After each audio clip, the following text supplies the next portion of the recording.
Hey everybody, it's Freely the Banana Girl here. Today's day 12 of my 30 videos in 30 days, and today's topic is juicing and weight gain. So juicing and weight gain is a big one. It's a very, very popular subject, and especially seeing Joe Cross has popularized it lately. And I actually met Joe in Manhattan. He was giving a talk about his reboot program, and I asked Joe, I said, Joe, why are you so fat? What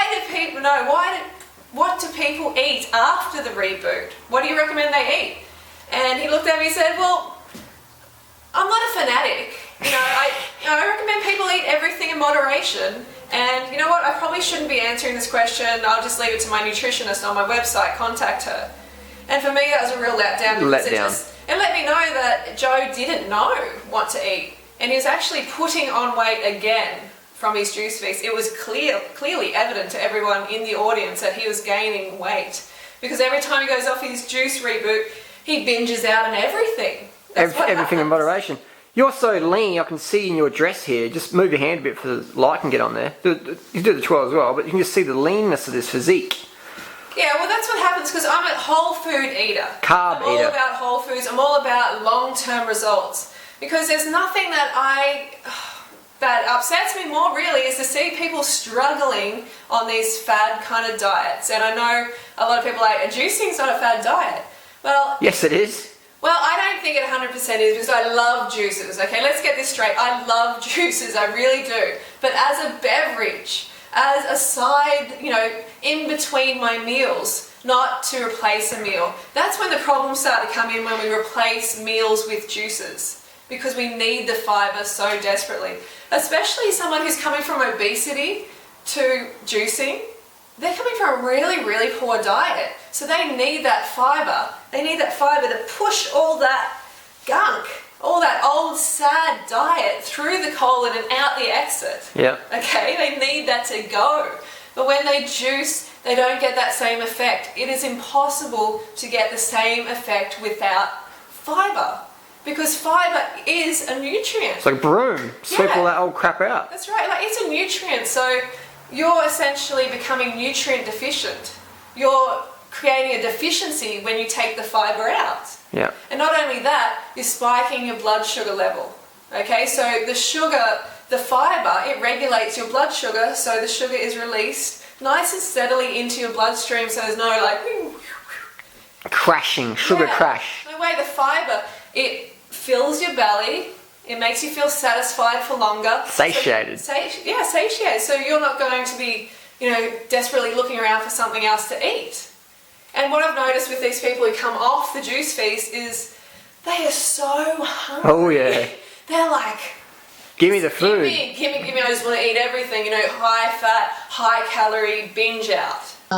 The last few days of the fast, I was feeling really like I was missing eating food, just the act of eating food, because it had been 20-something days with no food, just drinking juices. And even though I felt good, eating food, it's just human nature, right? So unfortunately, the way that I broke the fast was not very good. I'm supposed to transition out slowly and do maybe some smoothies first and fresh fruits and just work myself back in slowly to eating food.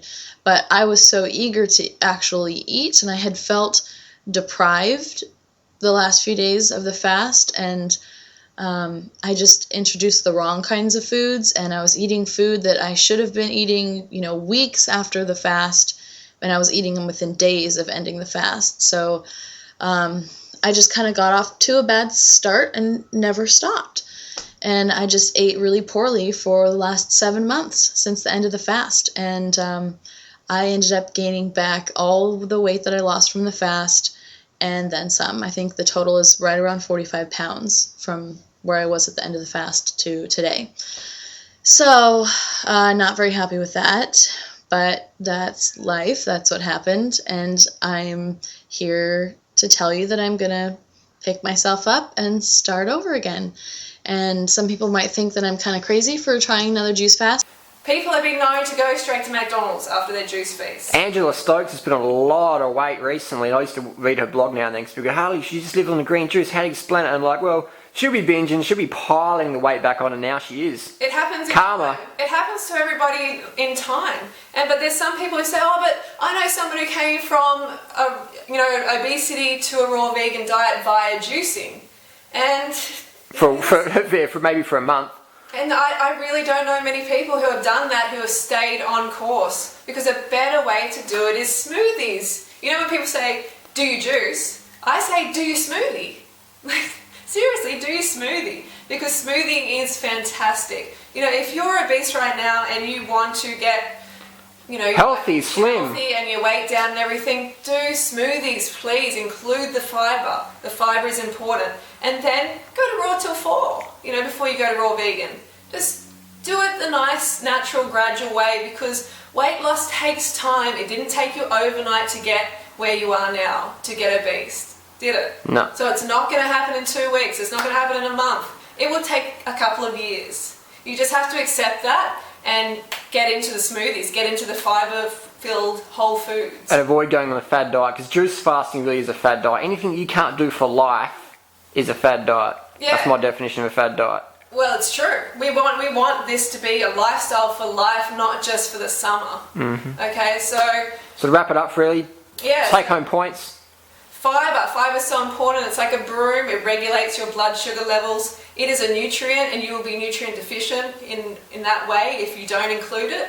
Do smoothies. Go smoothie yourself. Wouldn't you get too many calories in a smoothie though? Isn't the goal to starve yourself until you get skinny? So that's another thing. Thanks for reminding me. Like, you're teaching your metabolism to be a fat storer instead of a fat burner. Okay, we want fat burner. We don't want to confuse the brain, and it's like going, is this a feast or is this a famine? Is this a feast or a famine? And how many people who are obese can have 5,000 calories of juice, like can drink that much? I mean, they're coming from a diet, 5,000 plus calories of junk food, and then they come to this juicing. How are they possibly going to drink over 5,000 calories of juice to sustain their cellular function? Impossible. They're not going to be able to. They'll be binging then for what sure. Happens? It is a forced calorie restriction then. And every forced calorie restriction is made up later down the line, and with a binge. It is. 100%. It is. So that's a message. I'm really passionate about this because I've done juice feasting myself back in 2008 and also water fasting in 2007, and I rebounded big time. So what's the solution? Lifestyle and dietary reform. Yeah, do a nice and steady way. Awesome. Yeah, go fruit and smoothie yourself. If you found this video helpful in any way, please don't forget to like it and comment and share it, and I'll see you tomorrow. Like it if you like Freely's leanness.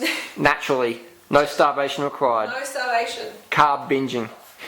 Thanks, Freely. Alright, thanks. I'll see you tomorrow. Go fruit yourself.